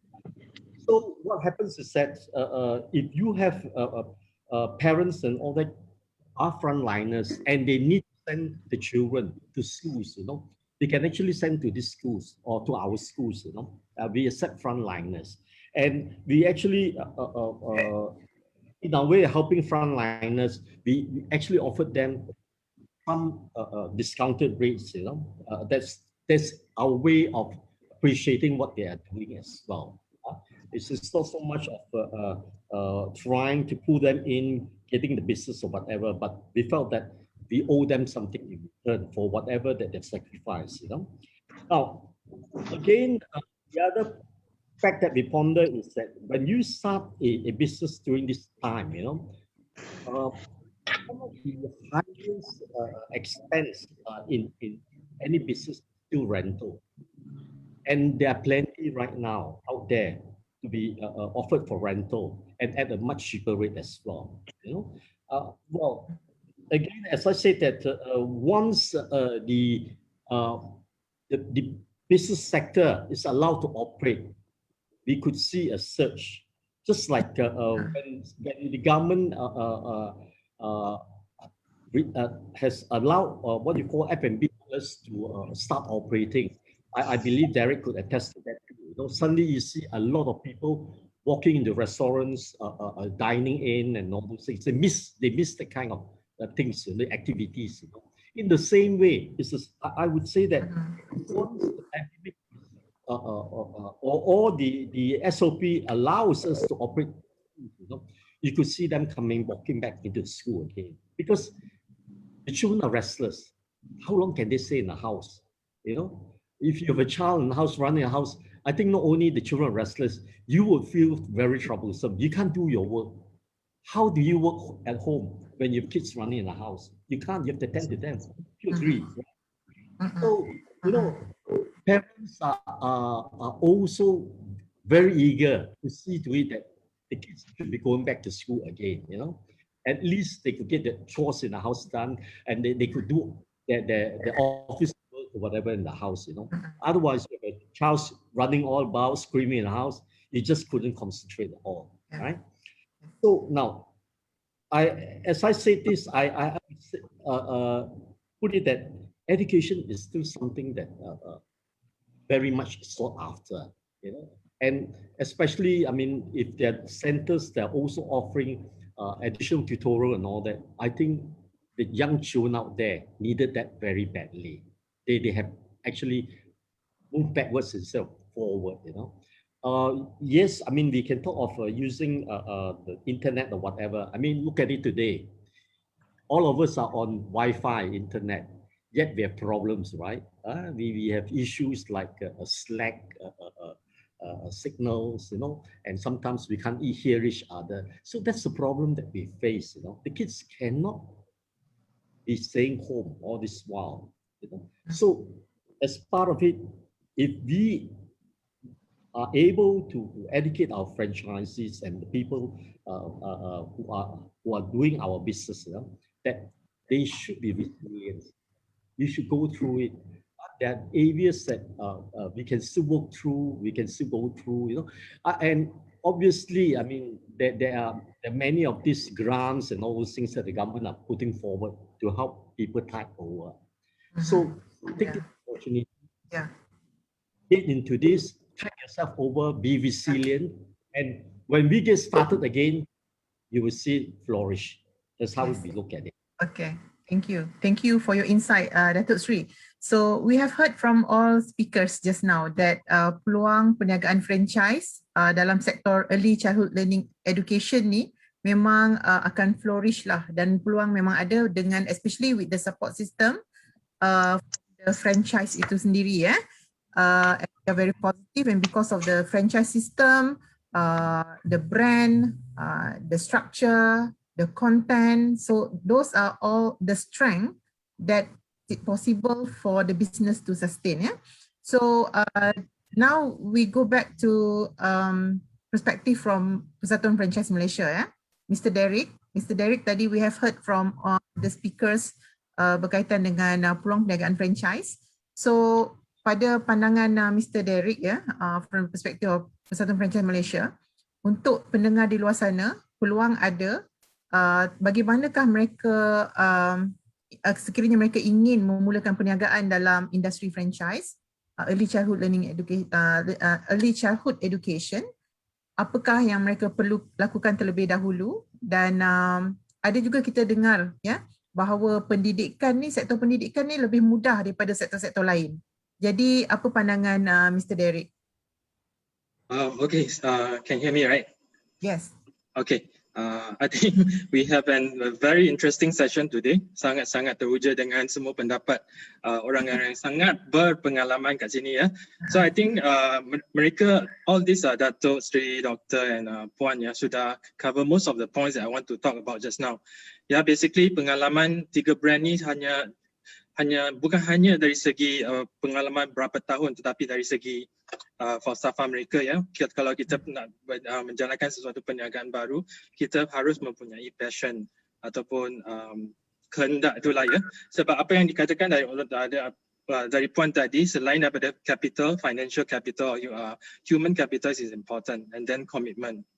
Saya rasa peluang pendidikan, sektor pendidikan ini ataupun sektor-sektor lain sama ada selepas pandemik, post pandemik ataupun semasa pandemik ni semuanya cerah. Ia bergantung kepada cara kita nak mendekati bisnes tersebut lah ya. Sebab kita akan tahu pandemik ni mungkin berlarutan panjang dan mungkin menjadi flu biasa, new normal ya. So kita tak boleh tunggu. Tadi sebelum kita start sesi ini, kita dengan panelis ada berbincang sedikit ya. Kita kata kita tak boleh tunggu untuk pandemik ini reda. Benda ni takkan reda secepat mungkin kan. So kita kena plan ahead. So dalam community yang kita ada hari ini dalam Facebook ataupun dalam sesi Zoom ini, saya rasa kita mempunyai golongan daripada franchisor yang ingin menjadi franchisor atau become a brand owner dan ada juga yang ingin menceburi bidang ini, tak tahu dia nak ambil franchise ke, dia nak beli franchise ke ataupun dia buat brand sendiri. So saya rasa kedua-dua pandangan ini boleh diceburi ya, tetapi setiap brand kita mempunyai selection criteria kita. Kita mencari franchisee dan mereka juga mencari franchisor. So that's actually two ways of communication to validate kan. So kalau hari ini kita nak bercakap tentang macam mana kita nak memilih, itu mengambil masa ya. So dari segi persatuan franchise, kita mempunyai kursus-kursus untuk bakal franchisee atau bakal franchisor untuk mereka attend. Kita mempunyai kursus asas pembangunan franchise, kita mempunyai international franchise management dan kita juga mempunyai kursus kalau kamu sudah menjadi franchisor baru, bagaimana untuk grow your franchise ya. So inilah topik-topik yang kita ada di Persatuan Franchise untuk semua yang ingin menceburi bidang ini. So franchise, tadi ada juga soalan yang mengatakan adakah franchise system mungkin relevan atau tidak relevan pada masa akan datang. Saya rasa setiap cabaran tu ataupun setiap keadaan pandemik ke recession, it will be always relevant if you are getting ready. So a lot of times in big organisation, kita bercakap kan, department training department in any big organisation is always the one that is being shelved ataupun tidak dipandang begitu penting. Tetapi pada masa sekarang yang semua orang menunggu keadaan lebih baik, I think education, training, coaching is very important, especially when you are educating kids menjadi tulang belakang negara ataupun rumah tangga seseorang tu. So I think that is something that you should be investing. Sustainable in this business, any business will be sustainable if you have a solid plan. So untuk mereka yang ingin menceburi dalam bidang education, saya rasa satu daripada kriteria untuk mendapatkan lesen franchise ialah certificate license, ialah ia mempunyai 3 tahun pengalaman ataupun audited account yang okey daripada Kementerian kriteria di sana. So saya rasa untuk mempercepatkan penceburi your involvement dalam bidang ini, saya rasa semua brand yang mempunyai lesen franchise adalah proven system ya, baru mereka dapat diberikan pelesenan tersebut. So saya rasa ini adalah pendekatan yang lebih cepat kalau kita nak bandingkan kedua-dua pendekatan, sama ada untuk membina brand sendiri ataupun menceburi sebagai bidang franchisee, sebagai franchisee. Ya, so itu pandangan saya. Mr. Derek, kalau kita lihat kepada statistik pendaftaran perniagaan franchise di KPDN HEP ya, 24% daripada pendaftaran adalah dalam early childhood education ya. 24% ni kira satu angka yang besar, almost a quarter ya. Jadi menunjukkan sambutan tu sangat bagus. 24% tu satu nombor yang besar untuk early childhood education. Jadi kalau boleh kongsikan mengikut pengalaman ya bersama dengan Persatuan Franchise Malaysia, ada tak cabaran-cabaran utama untuk franchisor yang baru bawah 3 tahun? Ada kelainan tak dari segi cabaran mereka? Saya rasa kebanyakan franchisor yang baru, I think basically mereka sudah mempunyai 3 tahun berpengalaman lah ya, sebab itu ada kriteria yang utama. Saya rasa apa cabaran mereka adalah untuk start to recruit franchisee mereka. Ya, itu adalah satu cabaran utama, dan bagaimana mereka harus mempertahankan brand mereka ataupun sangat berbangga dengan brand sendiri. Saya rasa setiap brand mempunyai keunikannya sendiri, ada unik USP sendiri. So bagaimana kita nak menggalakkan brand tersebut berkembang adalah menerusi banyak education awareness program. Kita boleh mendapatkan banyak perkembangan dari segi berinteraksi, engagement dengan brand-brand lain. Sebab dalam musim pandemik ni kalau kita nampakkan semua sektor sangat erat perhubungan mereka dijalinkan semasa pandemik ini, kerana mereka, saya rasa itu bukan satu persaingan lagi itu satu sokongan untuk setiap brand jenama untuk bersama menghadapi keadaan sekarang. So saya rasa cabarannya kalau brand baru ialah untuk sustainable in the market, relevant in the market. Saya rasa kalau nak membuat brand baru kena buat banyak market research. Terlalu banyak sektor segmen yang boleh diperbaharui, sama ada dari segi kids cooking class, kids whatever that is not really common in the market. So there's a lot of potential for the kids to learn. I think robotic is there, but then probably not so well known yet. So robotic classes are there. So there are many angles that you can look at. Okay. Saya actually tertarik dengan pandangan Mr. Derek berkaitan dengan untuk mendapatkan franchisee untuk terutamanya franchisor yang baru di bawah 3 tahun. Of course mereka excited baru nak start, ada franchisee kan, maksudnya span of experience mereka bersama dengan franchisee ni taklah sebanyak company yang dah 10 tahun, 15 tahun, mungkin bermacam-macam type of relationship they experience with their franchisee. Yang ini macam baru nak start, ada franchisee, macam baru nak ada anak lah, macam something like that Jadi now when we talk about relationship with franchisee ni, now kita move to another, that was a very interesting point. Saya rasa untuk yang bawah 3 tahun ni, bukan setakat bawah 3 tahun, tetapi juga franchisor yang dah lama, mesti ada cabaran juga berkaitan dengan franchisor-franchisee relationship. So we move to the next issue. Dan kebetulan ada soalan berkaitan dengan pandemik bagaimana franchisor membantu memberikan sedikit bantuan kepada franchisee. So saya akan mulakan dengan Puan Qutren. Yang pertama sekali boleh kongsikan dengan pendengar kita apakah ciri-ciri franchisee yang sesuai mengikut pengalaman. Satu, ciri-ciri franchisee yang sesuai. Kedua, as we are talking about franchisor-franchisee relationship, boleh Puan Qutren ceritakan sedikitlah macam mana franchisor membantu franchisee dalam keadaan pandemik. Puan. Okay, soalan mencabar tu. Ramai nak tahu the kind of help. Okay. Tentang pemilihan, first tentang pemilihan, of course tak perlulah menjadi guru. Instead, sebagai franchisee, tak perlulah kita cari guru sebagai franchisee. Cukup sekadar dia berminat dalam pendidikan anak-anak. And then dia suka, dia punya satisfaction business dia not only about money but also on helping the students. So dia kena itulah. And then dia mesti ada excellent work ethic. Dan juga strong desire to succeed. And one quite important point bagi saya I'm not sure about other franchisors, tapi bagi saya tak nak yang too ambitious, because you cannot be a billionaire or a millionaire, even a millionaire by owning education center. So kalau you ada reality check lah. Kalau nak cakap nak kaya tu memang it's not in the education business. Tapi kalau you want to do a good living and you are satisfied with helping others, helping students, then it's good for you. So cuma dalam business franchise, I think sebagai franchisor, saya nak franchisee saya yang memahami bagaimana franchise system tu.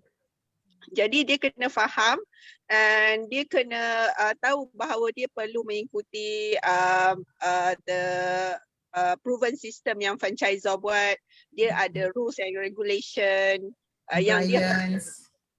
compliance, and then one important thing is that dia kena tahu kata dia kena bayar royalty. So kalau ada yang tak bersedia nak bayar ongoing royalty, jadi itu mungkin menimbulkan masalah kelak. So dia kena faham atas apa yang dia bayar royalty tu. So by using the name, and then by using not only the supports, but only by using the name itself, you are given the royalty. Sebab franchisor like us, like CIC lah, kita tak bagi franchise kepada orang kerana kita nak untung from the royalty. Kita bukan aim for keuntungan ataupun profit daripada royalty, tapi kita grant the right of the franchise to our franchisee because we want to share the responsibility, or we want to we expect them to be able to manage the business better than the staff. So because kita percaya, like I said in the beginning tadi, kita rely too much on the people, on the service, and our challenge is to maintain the quality service at all times. So kita percaya bahawa franchisee akan boleh lakukan dengan lebih baik daripada staff.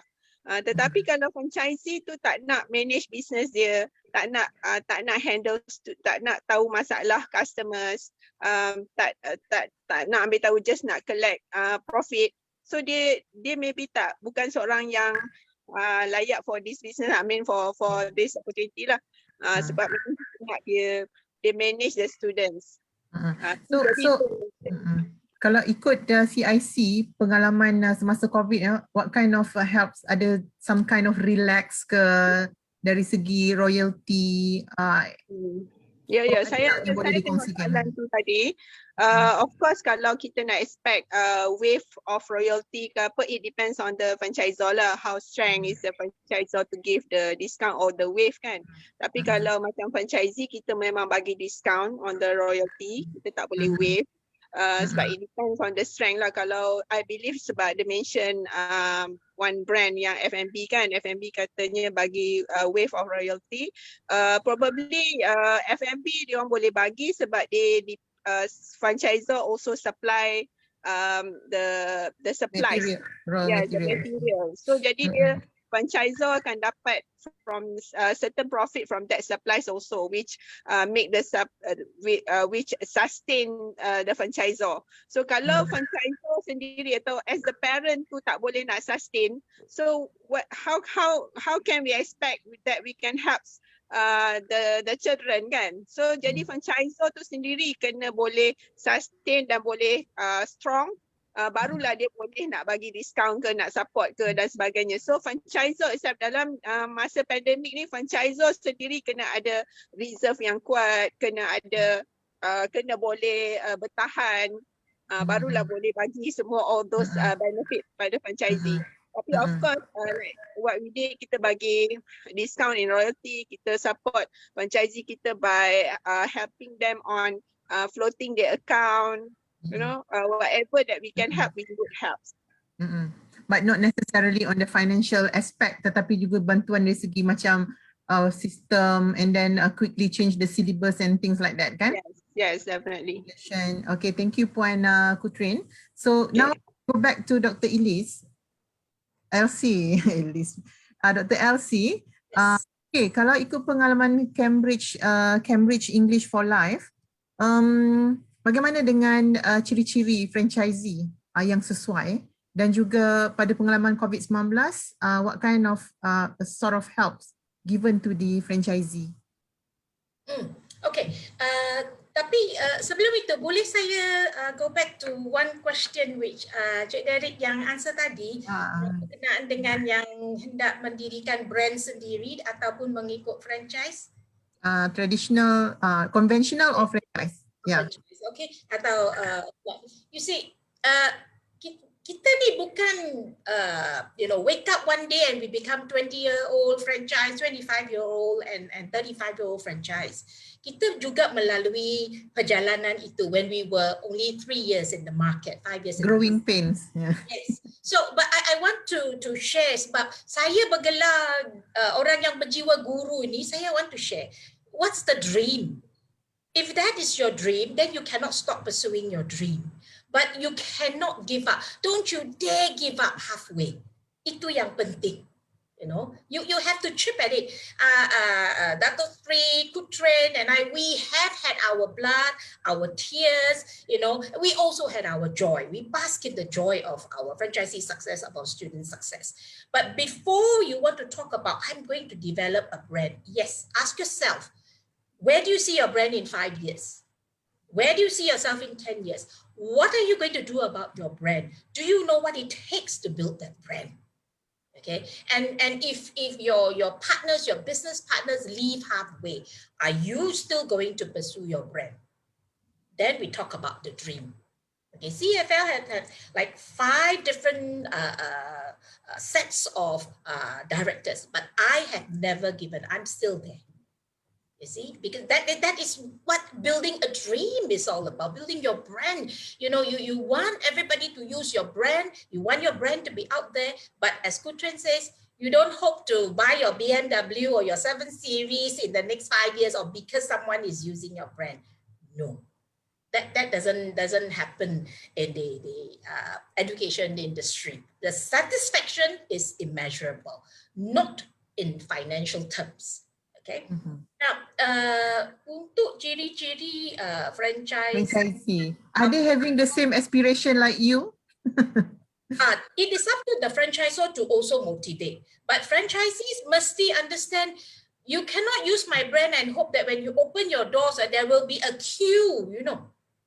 If, you know, I remember there was a certain drink with some pearls in it. Oh, you know, I can see a queue from the shop all the way to outside the shop, you know. So, but what happened to the brand now? What happened to that queue now? The quicker it boils, the faster it cools down. Education is very organic. Okay, you need your passion, you need your commitment, you need the love, you know, and you need sacrifice. You cannot hope to hold one brand and then open your doors. Yeah, there's a queue and I can order my Mercedes. It does not work that way. And then what are you doing about yourself dari segi untuk menaikkan, you know, your own pengalaman, your own experience, your own learning. Dan dalam pada itu, you must also open your eyes. Are you in the right area? Kadang-kadang franchisees can help you. Okay, this one looks good. But again, there are so many mitigating factors. Tiba-tiba that area is not suitable. For example, you pergilah Subang Jaya SS15. Bukan main ong that place, you know. Chinese will tell you, very ong, banyak business. But if you are running education, kalau orang tak boleh park kereta, tak boleh turun and masuk your center to make enquiries, apa you buka sana? The ong is not for you, it's for the banks maybe, because they have no choice. Right? Okay. Then again, untuk franchisor yang boleh membantu franchisee, like Qutren, you know, Qutren, I concur with you 100%. Franchisees, if from the start you sudah lewat in paying your royalty or you try to use another company to recruit the students so that you evade paying royalty, then at the end you want help. Do you think it is fair? That is one. And untuk membantu franchisee dari segi CEFL, where we can, we do. Kita adakan franchisee stimulus package. But, you know, I don't have a bottomless pocket. See, I have staff saya sendiri, you know, and sometimes we do take pay cuts so that we can share whatever we have with everyone, dan supaya semua masih boleh ada kerja. Kalau tidak, there are some people who need to kena buang kerja lah, right? So a lot of this bukan sahaja tertakluk pada franchisor. Memang the pandemic sudah menggusar ya banyak usahawan. Okay. Tetapi like I said, you know, franchise ialah satu perniagaan yang kolaboratif dan supportive. Okay. And based on case to case, kalau you bawa bincang dengan your franchisor, I think the word is bawa bincang, boleh dibincang. Yeah, maybe we float, we extend your repayment, but at the same time, don't forget yang kita ambil supply daripada our pembekal, we also have to pay them kan. Okay, so biasanya if let's say you belilah your teaching aids from us, your bahan pembelajaran, yeah. Now before I can extend any flexibility to you, I have to work with my publisher and say, hey, can I extend a little? Can you extend me a little bit? An easy payment plan. Can you cut me some slack? If you do, then I transfer that to the franchisees. So together kita akan menangani the pandemic. Okay. So And not not necessary. And franchise is always relevant. The business, any business will always be relevant, but you must not give up. So not necessarily franchisee ni have to join as a franchisee for franchise English for life. Perlu very well versed dalam English, ya? They must. If ada dua aspek di sini. Of course, if you are not well versed, then we want to know who is the person yang akan kamu appoint untuk menjalankan business to operate. Okay, if your English is not good, then you tell me who is the person who will be representing you. Business side is lain. The operational side is lain. Yes. Okay. And because if you and what's important is I nak orang yang respect education. Kalau you someone who tells me education not important, I do all kinds of business, I make a lot of money, but you are telling me I cannot even drive a BMW. Yes, education is organic. And if you want to, drive a BMW the next day or something else, maybe not, you want to revisit your plans, the education you want to do. Dr. Elsie, we have one question here. Is there any disadvantage of franchise model in general? So we've talked about advantage, system, branding, yeah? So what do you think of that? Is there any disadvantage?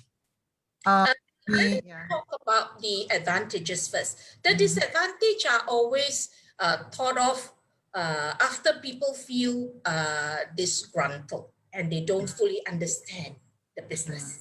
Okay. So advantages, you have the backing of a brand, an established brand. Yeah, like I said, it's not any chalang brand, tomorrow ABC, the next day DEF. No. Okay, it is tried and tested, and parents recognize, children recognize. Okay, so now you have the support of a group, you have the support of an association. Okay, and with franchise, if your franchisor is not fair to you, because there's a Franchise Act, you are governed by the Franchise Act. We take our guidance from the Franchise Act. Qutren, Datuk Sri, Derek here, we have to learn the Franchise Act betul-betul, You never pass to my PA, you read and tell me, no, it doesn't work that way. We know the Franchise Act very well, okay? So with that, we know what are our weaknesses, what are our obligations towards the franchisees, and then what are the obligations of the franchisees. The franchisees come into the market with their eyes open. There is even a cooling off period, that they can actually pull out and then we also allow franchisees to stick out in the centers to say, is this the kind of business that you're looking for? It's not the money that is important. The money is nothing because it is something for 5 years. And in 5 years only, you tell me I earn that kind of money better, I do something else, Like Qutren will agree with that, right? Very, very, very good insight. Thank you, Dr. Elsie.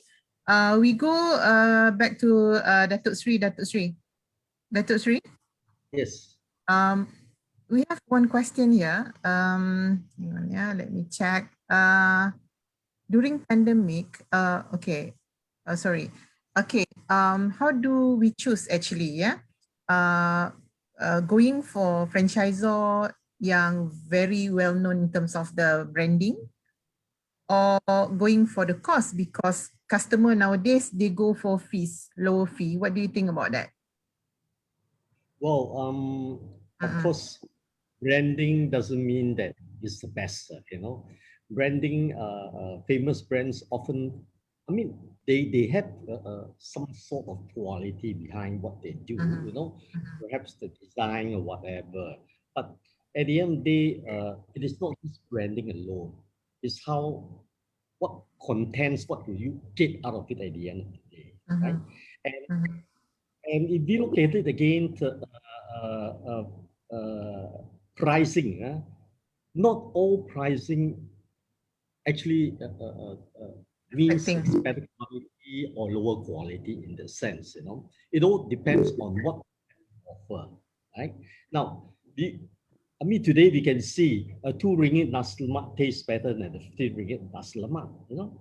So it's all about what's behind it, what's the quality, what is the outcome you get from there, you know. So I mean, you can say that, oh, because that school charged cheaper, hence I go to the school. But that doesn't end up with you getting the result that you want, the quality that you want, the service that you want, perhaps even the safety. Because when we talk of providing a good education center for kids, we have to look into all these things. Safety comes in. Safety in terms of perhaps maybe a fire or whatever, or even people breaking into the center and all that. There are experiences like this happening actually. And then the quality of the center, what do we offer, right? So all these things adds in. Now, I would say that when a person chooses, they should look at every angle. What are you looking for? What is your objective? You know, and when you visit the place, are they offering what they are telling you? Are they doing? I mean, the quality that they boast so much about, you know, are they actually of the same quality that they mentioned in whatever brochures or flyers that hand out to you? Do they actually operate it as what they have told you? You know? So there are many angles here, and I would say like earlier Puan is quoting what Puan said earlier on. You know, every center there's some degree of difference because we are all humans, right? Right? Yeah. I mean, if I replicate myself in every center, I will get the same quality, exactly the same thing. We are not food, you know. Even food also, you have some differences sometimes because it depends on the person who add in the ingredients. So the teachers are again very important. While we are very careful in choosing teachers that are that love kids, teachers that are patient, teachers who have a good responsibility, teachers that have a good attitude, you know, but there was still some angle that perhaps might go missing somewhere, you know. See, people like that with emotions, you know. Maybe, you know, while walking to the school, the teacher might have maybe dropped her wallet or whatever, and you know, she's very anxious about, you know, her cards, her ICs and everything. So she's not focused in school that day at all. So if such a day happen, what will happen? What if something will happen? What will parents say? They point to it that the teacher is not good.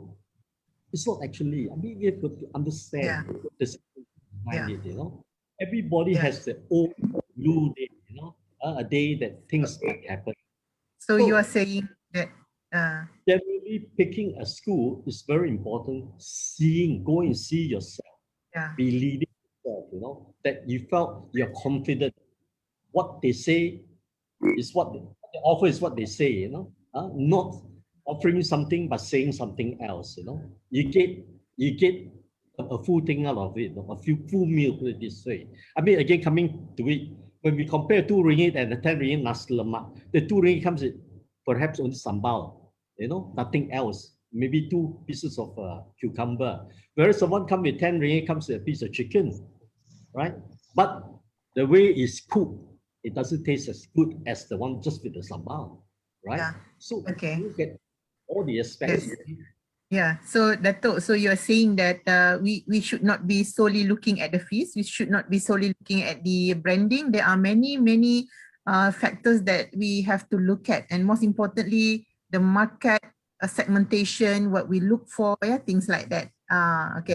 And my last question for you, what about franchise micro? Do you offer franchise micro for smart reader? Well, micro franchising is a little bit difficult in terms of education, right? It's not like F&B thing, you know, you can sell your burger anywhere.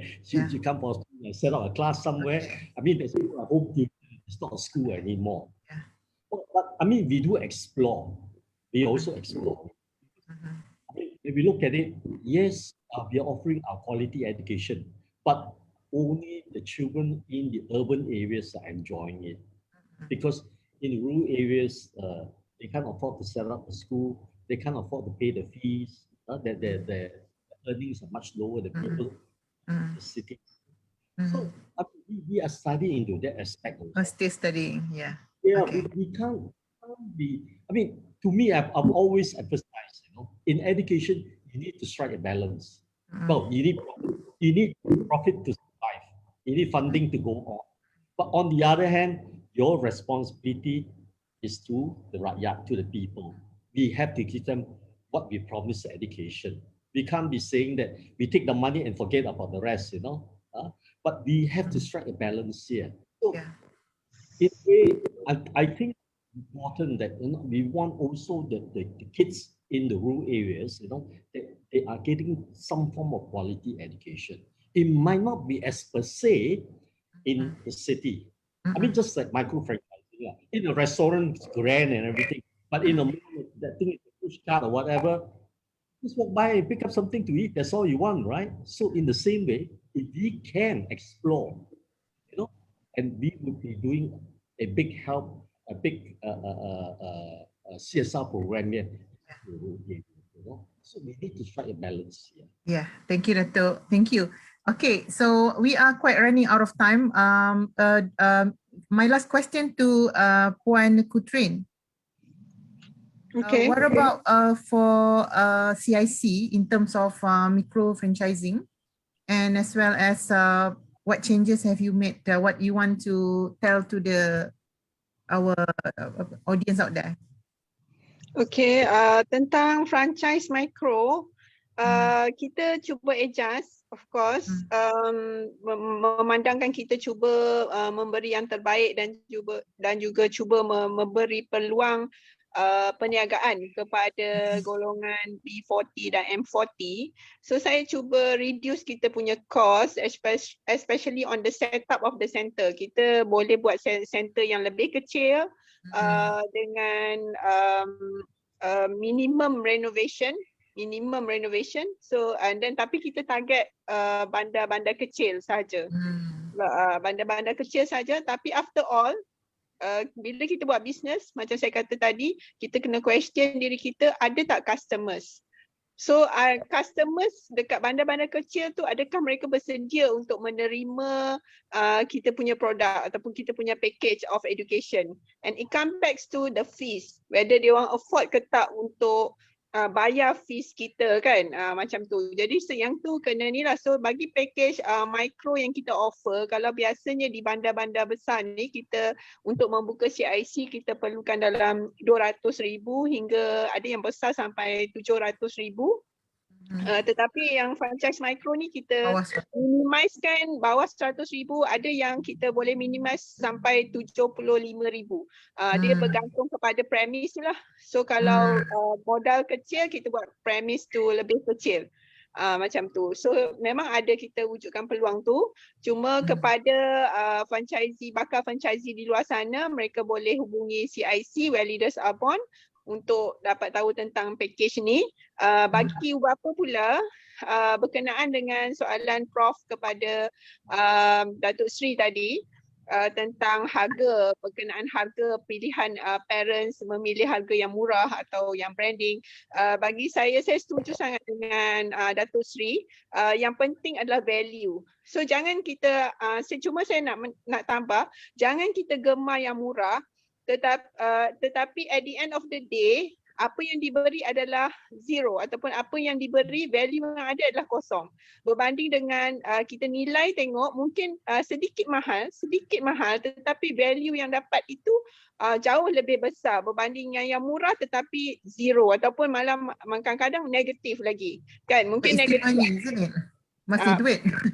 Ya, negatif. Kenapa saya kata negatif? Sebab masa kanak-kanak ini tidak akan kembali. So kalau kita masa umur kata 4 sampai 6 tahun tu kita hantar ke tempat yang memberi value yang negatif ataupun memberi value yang kurang daripada apa yang sepatutnya kanak-kanak tu dapat, maka rugilah masa kanak-kanak tu. Jadi dan kita akan lihat potensinya akan hilang. Jadi rugi. Jadi kos kita sebenarnya lebih tinggi kalau kita gemar yang murah lah. Tetapi tidak menafikan bahawa tak semestinya yang mahal itu baik. Very good insight. Thank you, Qutren. And last from Dr. Elsie. Dr. Elsie. Yes, untuk micro franchise ya. Sedikit pandangan sedikit. Yes, okay. Secara formal tidak ada franchise micro, but our product memang sesuai boleh dijalankan secara micro. Tapi compared to mudah milik yang existing franchise tu, of course adalah needs yang ataupun condition yang berbeza. Sebab kalau memandangkan situasi sekarang yang lebih menuju terhadap gig economy. So untuk for a start kalaulah adakan B40 ke M40 yang nak B40 dengan M40 dan yang nak start satu franchise. Kalau di luar bandar and we only allow for luar bandar, mereka boleh start dengan produk which is a lighter version of yang apa yang kita ada. Okay, it cannot be the same as the city punya. Okay, and then in terms of tempat untuk menjalankan kelas, we give a short time, satu tempoh, maybe dalam 2 tahun, so that they can sewa bilik darjah di sekolah untuk menjalankan pengajaran. Tetapi ada tempoh yang tertentu. Dan produk yang dijalankan itu adalah sesuatu yang lebih light daripada apa yang dijalankan di kelas sebagai 2 jam, perbezaan bandar berkemungkinan besar tidak mampu membeli bahan pengajaran ya di city, and also ini hanya untuk I would say short term ya, sebab belajar tu kalau abang sudah belajar, adik nak ikut juga.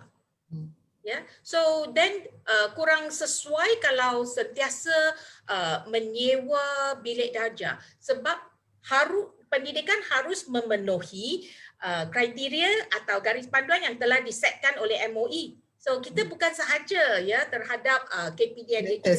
Yes. So we kena follow kriteria yang telah ditetapkan oleh MOE supaya boleh jadi satu pusat bahasa. Kalau tidak cuma menjadi satu servis sahaja, bukan pusat bahasa. Yes.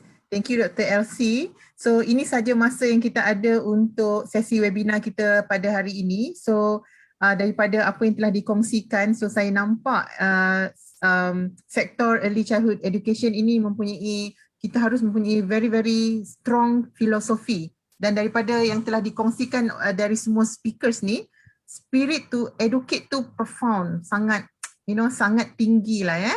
Jadi on behalf of Malaysian Franchise Association dan juga KPDN HEP, saya ingin mengucapkan ribuan terima kasih kepada speaker panel-panel yang jemputan kita pada hari ini. Derek Yeo yang berbagi, Datuk Seri Dr. Richard Ong, Puan Hajah Qutren dan juga Dr. Elsie Chin ya, very good sharing. Kalau ada apa-apa boleh kontak terus ya kepada panel speaker kita pada hari ini, dan itu saja masa yang kita ada. So terima kasih kerana menjemput. Kita akhirilah kita punya webinar hari ini hingga kita bertemu lagi. Terima kasih. Thank you. Bye bye. Terima kasih.